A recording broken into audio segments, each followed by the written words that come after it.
Hi guys, it's me again, Ken Guitar. A blessed day to all of you. Ang aking share naman sa inyo ngayon na kanta ay ang kanta ng River Maya na You'll Be Safe Here na aking narinig na sumisikat ulit ngayon. Although sikat na siya. Alright, so without further ado, let's begin. Alright, so ang gagamitin ko nga pala ang gitara ngayon ay ang aking RJ electric guitar kasi yung gitara kong acoustic ay nakatune ng E-flat. Ayaw ko na siyang baguhin kasi ako ay tinatamad. Okay. So anyways, let's start. So let's start with the intro. Ang intro niya ay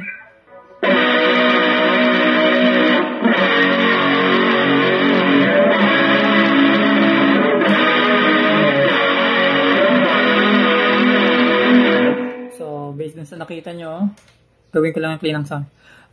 Based dun sa nakita nyo, ang first chord niya ay B,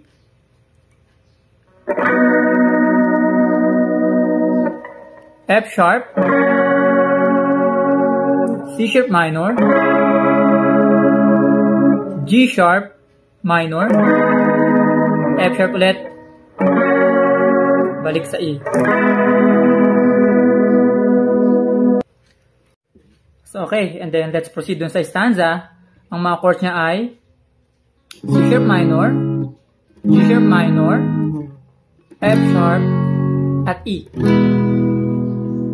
Pero yung may E, uulitin nyo lang dun sa pangatlong beses na, okay? So, start. Dito sa C sharp minor, naka-open yung first string. Sa G sharp minor naman, naka-open yung first tsaka second string.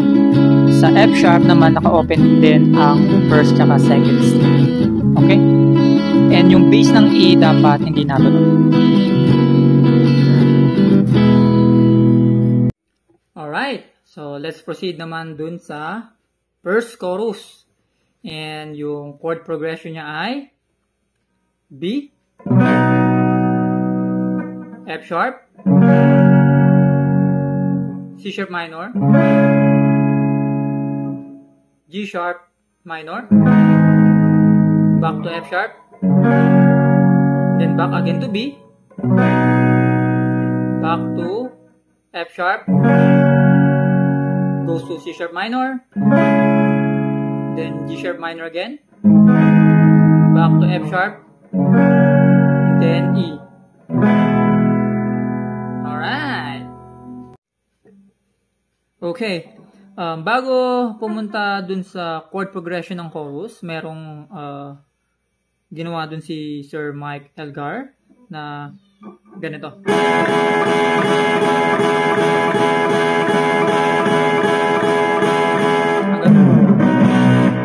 So, that is on the 9th fret, second string, and then pinagsabay niyo yung kalabit ng 9 ng first at second string, pero yung first string is naka-open.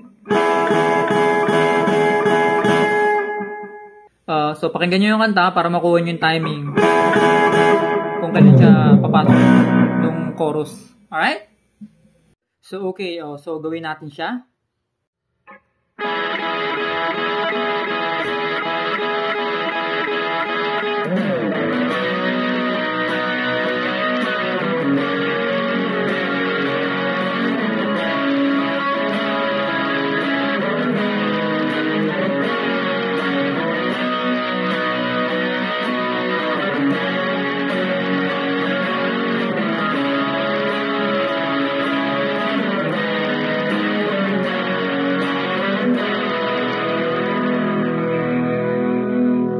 Alright, ang breakdown naman natin ngayon is yung pangalawang chorus.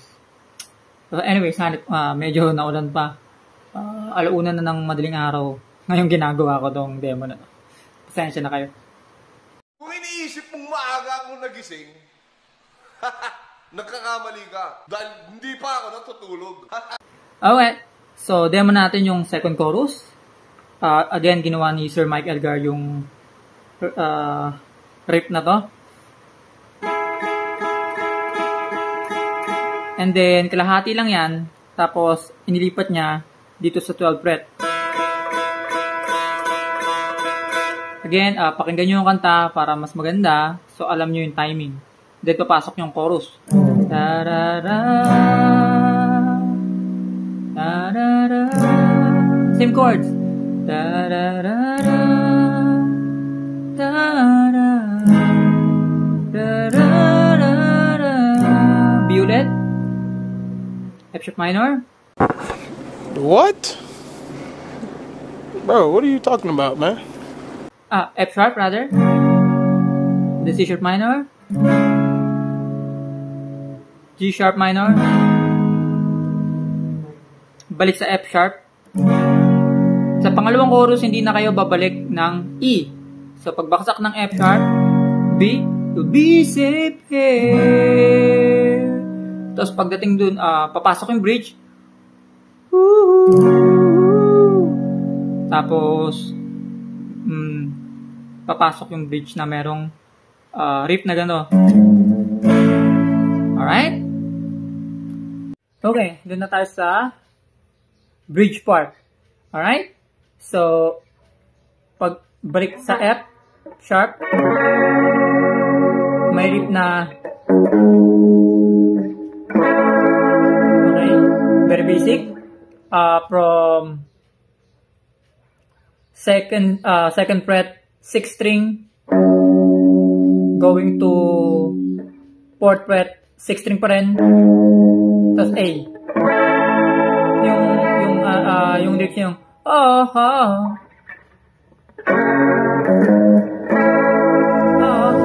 tapos merong descending pattern na half note at a time. Yung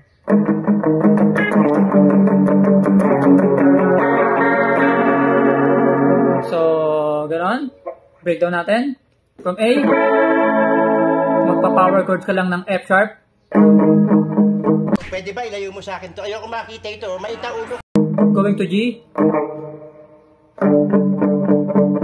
Going to F sharp. Tapos habang tumatagal, ina-open mo yung, tiyatanggal mo siya sa pagka-palm muted unti-unti. So kapag naka-open tayo ng distortion, ang tunog niya yung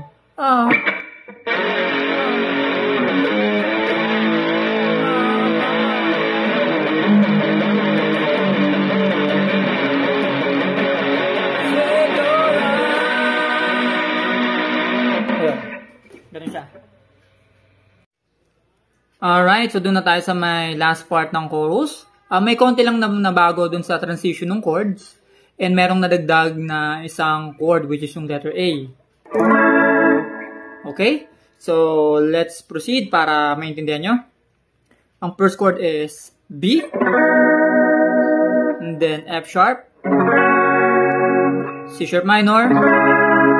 D sharp minor. F sharp. And then B ulit. F sharp. Dito yung papasok yung A. Tapos E. Tapos F sharp. Tapos balik sa B. Bale, tatlong beses yan na ulit-ulitin hanggang sa makarating kayo dun sa may lyrics na you'll be safe. You'll be safe. Okay, pag nandun na kayo sa part na yon, ang mga chords ay B, F sharp, A,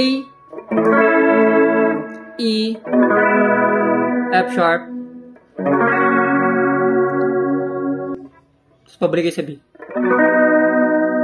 So, okay, so pag andun na kayo sa lyrics na put your heart in my hand, so mga chords nyo ay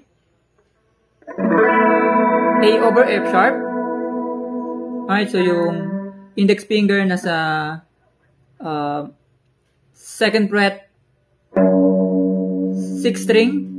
Tapos yung middle finger is nasa second fret, 4th string.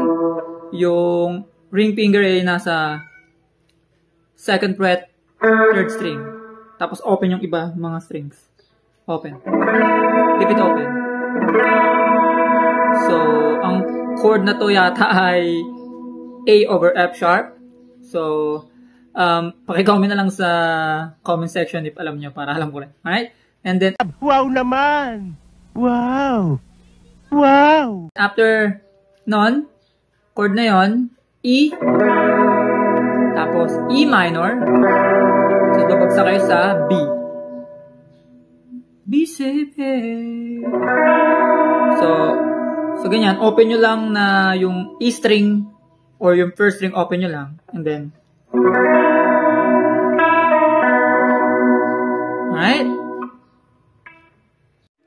Alright, so let's combine yung last part ng chorus and then yung end part.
Okay, and so dito po nagtatapos ang ating sharing ng ating tutorial. I hope na meron kayong natutunan kahit konti.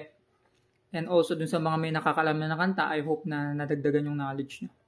And alright, so God bless. And kita-kits sa ating susunod na video tutorial. Just please don't forget to share, like, follow, and subscribe sa aking mga social media accounts. Salamat ng marami. Again, take care. God bless. Peace, rock and roll.